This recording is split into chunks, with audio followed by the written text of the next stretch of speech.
उसके पास रोने के, रुकने की, भगवान को गुनहगार ठहराने की बहुत सी वजह थी, पर उसने शिकायतों की जगह ना सिर्फ मुश्किलों से लड़ा, बल्कि वो लाखों लोगों के लिए मिसाल बन गई है।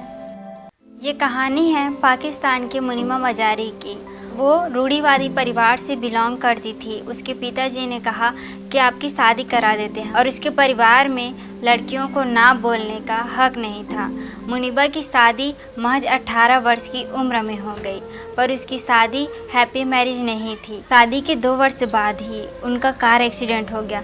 ड्राइविंग के वक्त मुनीबा के हस्बैंड सो गए थे और कार खाई में गिर गई। मुनीबा के हस्बैंड ने जम करके खुद को सेव कर लिया था, पर मुनीबा उसी कार में रह गई और उसे काफ़ी चोटें लगी। उसके कंधे पर, कलाई में, हथेली पे, उसकी रीढ़ की हड्डी में भी काफ़ी गहरी चोट लगी। और एक्सीडेंट पाकिस्तान के बहुत छोटे एरिया में हुआ था। वहाँ पर कोई एम्बुलेंस, मेडिकल या फिर फर्स्ट एड की कोई सुविधा नहीं थी। आसपास के लोगों ने मुनीबा को कार से निकाला और हॉस्पिटल ले गए। हॉस्पिटल में करीब 2.5 महीने तक मुनीबा का इलाज चला। एक दिन डॉक्टर आए और उनसे कहा, मैंने सुना है कि आप एक आर्टिस्ट बनना चाहती थी, पर एक हाउसवाइफ होने के कारण आप आर्टिस्ट नहीं बन पाई।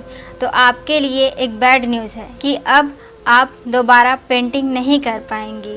मुनीबा ने ये सुना और वो शांत थी। अगले दिन डॉक्टर आए और मुनीबा से कहा कि आपके रीढ़ की हड्डी की चोट काफ़ी गहरी है, इस वजह से आप दोबारा चल नहीं पाएंगी। मुनीबा ने फिर सुना और वो शांत थी। अगले दिन फिर डॉक्टर आया और उनसे कहा, आपके रीढ़ की हड्डी की चोट को ठीक किया गया है, इस कारण आप माँ नहीं बन सकती। ये सुनकर मुनीबा बहुत दुखी हो गई। उसके लिए ये सबसे खतरनाक, सबसे दर्द भरा सच था। मुनीबा अंदर से इतना टूट गई थी कि वो खुद अपने आप पर सवाल करने लगी थी, अपने अस्तित्व पर, कि मैं जिंदा क्यों हूँ, मुझे बनाया क्यों गया है। उसकी माँ ने उसे समझाया कि भगवान ने अगर ऐसा कुछ किया है तो ज़रूर इसमें कुछ अच्छा होगा। मुझे नहीं पता कि उसने क्या सोचा है, पर ज़रूर उसने कुछ अच्छा सोचा होगा। और इसी बात ने मुनीबा को प्रभावित किया और उसे हौसला दिलाया। एक रोज़ मुनीबा ने अपने भाई से कहा कि मैं जानती हूँ कि मेरा एक हाथ विकलांग है, पर मैं हॉस्पिटल की सफ़ेद दीवार देखकर और सफ़ेद पहनकर थक चुकी हूँ। मुझे कुछ कलर और कैनवास दो ताकि मैं कुछ पेंटिंग कर सकूँ। मुनीबा ने अपनी सबसे पहली पेंटिंग अपने डेड बेड पर बनाई थी। बिना कुछ सिंगल वर्ड बोले ऐसी अनोखी पेंटिंग बनाई थी जिसमें बहुत सारे कलर थे। लोग उसे देखकर कहते थे कि ये बहुत लवली पेंटिंग है, बहुत सारे कलर हैं, पर इसके पीछे का दर्द सिर्फ मुनीबा जानती थी। और इस पेंटिंग की खासियत थी कि मुनीबा ने इसे बिना बोले अपने दिल से बनाया था, जो इसकी स्टोरी को बयां कर रही थी। और उस दिन मुनीबा ने डिसाइड किया कि मैं किसी के लिए परफेक्ट इंसान बनने नहीं जा रही हूँ, मैं खुद के लिए परफेक्ट बनने जा रही हूँ। मैं खुद की ज़िंदगी को जीने जा रही हूँ और मैं इसे अच्छा, बेहतर बनाकर ही रहूँगी। और मुनीबा ने सबसे पहले अपने सारे डर से लड़ने का सोचा। उसने एक एक कर अपने सारे डर लिखे। उसका सबसे बड़ा डर था डाइवोर्स, पर उसने खुद को इमोशनली इतना स्ट्रांग बनाया कि जब उसे खबर मिली कि उसके पति दूसरी शादी करने जा रहे हैं, तब उसने खुद उसे टेक्स्ट मैसेज किया और कहा कि मैं तुम्हारे लिए बहुत खुश हूँ। मुनीबा जब हॉस्पिटल से घर आई तो वो बहुत वीक थी। उसे डॉक्टर ने बैठने के लिए मना किया था। उसके बाद उसके हेल्थ में कुछ सुधार आने शुरू हुए। फिर उसने व्हील चेयर का सहारा लिया और व्हील चेयर में बैठने लगी।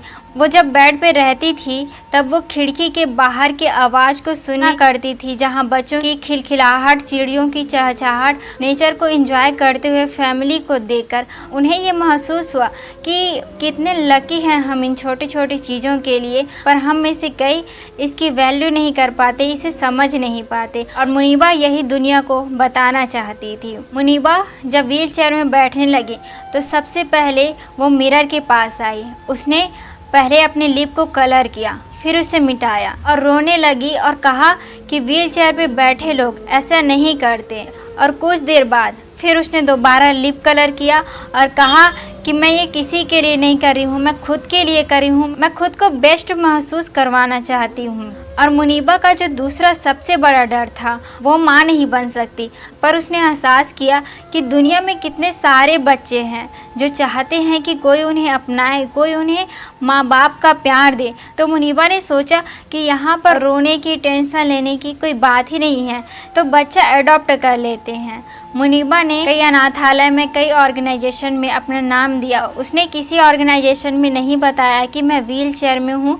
उसने बहुत इंतज़ार किया। करीबन 2 साल के बाद पाकिस्तान के एक छोटे से शहर से कॉल आया कि क्या आप मुनीबा मजारी है। मुनीबा ने आंसर किया हाँ। तो उसने बताया कि यहाँ पर एक बेबी बॉय है जिसे क्या आप अडॉप्ट करना चाहती हैं। मुनीबा इतना सुनकर रो पड़ी क्योंकि वो बहुत दिनों से बस उसी की इंतज़ार कर रही थी। मुनीबा ने कहा कि मैं आ रही हूँ और मैं उस बच्चे को अडॉप्ट करूँगी।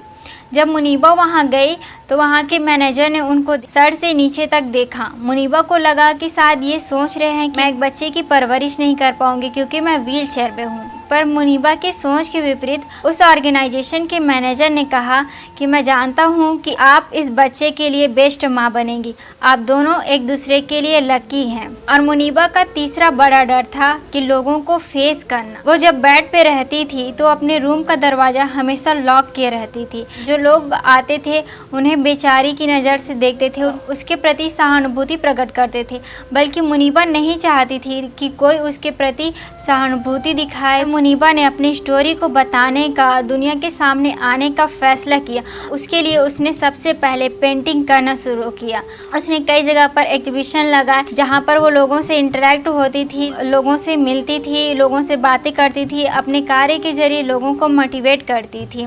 मुनीबा ने अपनी ज़िंदगी में इतना कुछ अचीव कर लिया है कि आज वो लाखों लोगों के लिए मोटिवेशन है। मुनीबा कहती है कि सफलता की राह में आप कभी अकेले नहीं होते, आपके पीछे कई लोगों की प्रेयर, कई लोगों की सपोर्ट होती है। तो कभी हार मानकर या निराश होकर उनकी उम्मीदों को बिखरने ना दें।